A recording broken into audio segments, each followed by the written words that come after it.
Welcome back, guys. This is the GSL. I'm TvZ, and with me is Artosis. And this has been pretty back and forth thus far. It has, man. Yeah. But Foxer has been keeping the lead. You know, NesTea hasn't led the series quite yet. That's true. I'm like actually sitting here hoping so hard that NesTea can take this next one. Yeah, I know. I want Game 7. I don't care who wins it. I just want Game 7. That's all I have to say. I totally agree, man. It would be so nice to see the final 7th game. But I have to say, Boxer is giving NesTea a pretty hard time. Yeah. When NesTea does win, I mean, it's pretty dramatic.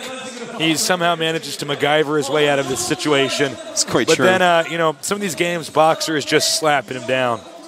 So he is. But now we're on Zelnaga Caverns. This Right. is a map that these guys have practiced so much on. Right. And NesTea should know exactly what's going on. There's not a lot of sneaky stuff you really see here from Terran. Just as long as he doesn't go 14 hatchery, I think we should see it get into a longer game, which we haven't been seeing very much of. You know, it's not a map like Steps of War where NesTea feels obligated to do some sort of all-in. We've seen almost every Zerg in the GSL, when they have to play on Steps of War, they go ahead and all-in because they feel it's unwinnable later in the game. But this isn't a map like that. This is just kind of a standard map.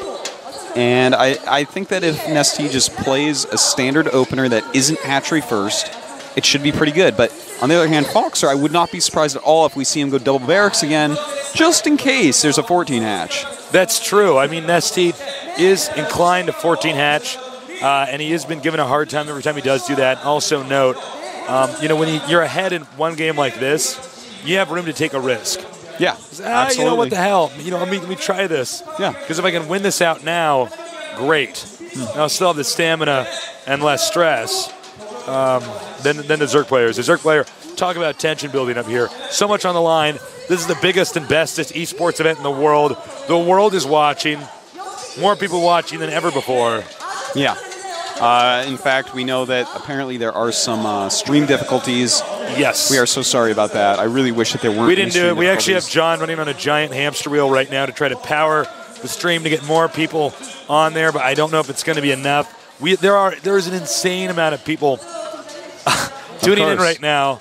Not a big shocker there, but we are sorry if it's laggy for you. If you do get a premium account, that money actually goes to improve the stream. Yeah. So hopefully it gets a little bit better, but here we go. The countdown has begun. Zelnaga Caverns. Will we go to a 7th game? Let's find out.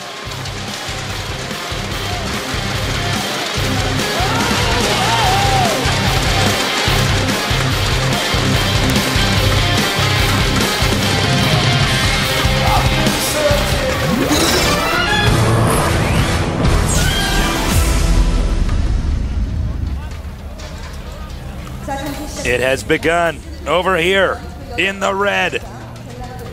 He's up in this game. He could take it home. Named after Slayer's Boxer. He is. Awesome.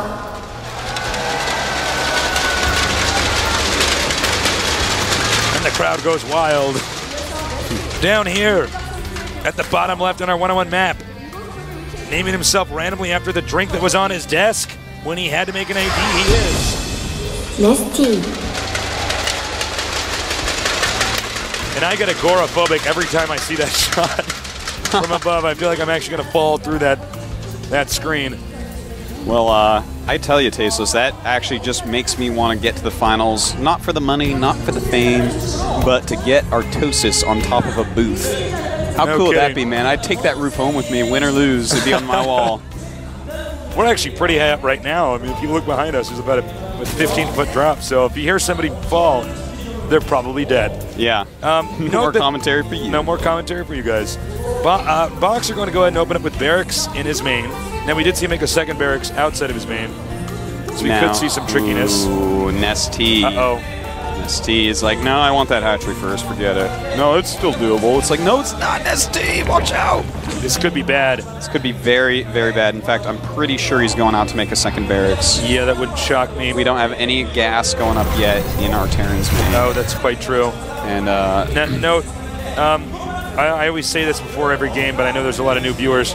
This region here, if you can follow my mouse cursor, is huge. So there's a lot of surface area you have to cover, which means rushes against a Zerg can be pretty tough with the Zerg to stop. Now, it looks like there's not going to be a second barracks. But he is going to throw that bunker down. That's not going to do anything. That's actually just to draw drones out. Don't worry, Zerg fans, StarCraft fans alike. That ain't no thing. Notice how he instantly runs away from it. He wants to scare him into bringing more drones off than he should. That's right. For canceling it, he's only going to lose 25 minerals. Already these drones have cost more than 25 minerals of not mining time for NesTea, so it's just a good move overall. He once again comes over here, cancels it. And now you can see, talk about a delay. Now, the single Marine is coming down. He's like, oh, maybe I can get a drone kill, maybe I can't, but it's at least going to force a good amount of Zerglings out of NesTea. Right. He's already a little bit scared from how many times he's been rushed like this, and so he's actually making a lot of Zerglings right now that he actually doesn't need, and that Marine already turned around to go home. Meanwhile, Terran expands. Zerg will spot it momentarily. And I would not be surprised if we see a ton of Marines coming out here, again, from NesTea. But he's also getting a refinery right away. And there it is, more barracks. Yep. The refinery probably going to be for stimming combat shields. You know, that's how he rolls. No shocker there. Yep. So, again, it's Zelnaga Caverns, as we were saying. Not really surprised that we're going to go into, you know, an actual game instead of some weird rush game. It's a much more normal map. And this will be used pretty soon here. The Queen will be used to make a creep tumor. Got to make sure you have a lot of creep around the map here. Yeah, that's so important. In fact, a lot of Zergs nowadays getting 3 queens pretty quickly. One just for laying creep tumors and really spreading that creep forward. And you can see he does see the command center. So I'm curious to see if we're going to see NesTea tech up, or is he going to go for some aggressive timing attack, which is what's won him the last 2 games that he's won. Quite true. Now, I would love to see NesTea actually go ahead, get his lair, go into a pretty standard game, get that 3rd base up, and see a real macro game out of these 2. That's something that we've kind of been missing so far in this series, even though it has been a great series thus far. Now, the Terran economy is really going to start kicking in with the double orbitals done. It's going to be raining mules. Hallelujah, hallelujah, it's raining mules. But at the same time, our Zerg player has already droned way up from seeing that command center. That just means that, hey, you can make a lot of drones. And he's got 35 against just 25 SCVs. So his economy right now is through the roof. Now we see some pressure coming down here from Boxer. He is going to try to force him to make some more lings. I don't know if this is a wise decision. A ton of lings are being made right now, and I think he's just going to lose all of these Marines pretty badly. Baneling's nest, by the way. Yeah, he may be able to take that out. But here comes some Zerglings. And he wants to save that Baneling nest. And look at this. This Marine's going to go down big time. Down come SCVs. That's SCV timing there a little bit odd. Zergling speed is going to finish before these units get back, and Boxer is going to be in a lot of trouble because right now we're going to see some Keurig-style aggression from NesTea, and here he goes, surrounding without even having speed done, but when speed finishes, it'll just be all the quicker. It's going to be pretty ugly, as you said, when speed gets done. That's right, and it's about to pop, and there we go! Surrounding the rest of the Marines, and Boxer's going to realize, uh-oh, I am in a lot of trouble here, and he may actually be going down pretty quickly. Back over here at the Terran home base. He has a bunker, but remember what I mentioned about surface area, the expansion earlier, that bunker can't cover everything. And look at this, the SCVs being surrounded by Marines. Zerglings going after the Marauders. Marines inside as well. You know, he even has a Baneling nest done. Look at this, killing so many SCVs. And there go the Banes. On the way. And it looks like we are going to see a Game 7 tasteless. Oh, when these Banelings finish, Ooh, it's gonna be brutal. That's right. The banelings are on the loose. Gonna go after this bunker? Nope. Nope. Fooled ya. Going up that ramp. And as they die, they blow up on those Marines, and here comes even more. Pretty good dealing here with Boxer, I have to admit. Yeah, he's managing himself pretty well here. Problem is, the economy here is just too big for Boxer to overcome. Yeah. Yes, more and more speedlings coming up, surrounding some Marines, hitting some more SCVs. There's so few SCVs left, only 14 left right now. And you know, this is one thing about NesTea is he just always manages to get in here with these perfect timing attacks, handling himself so well.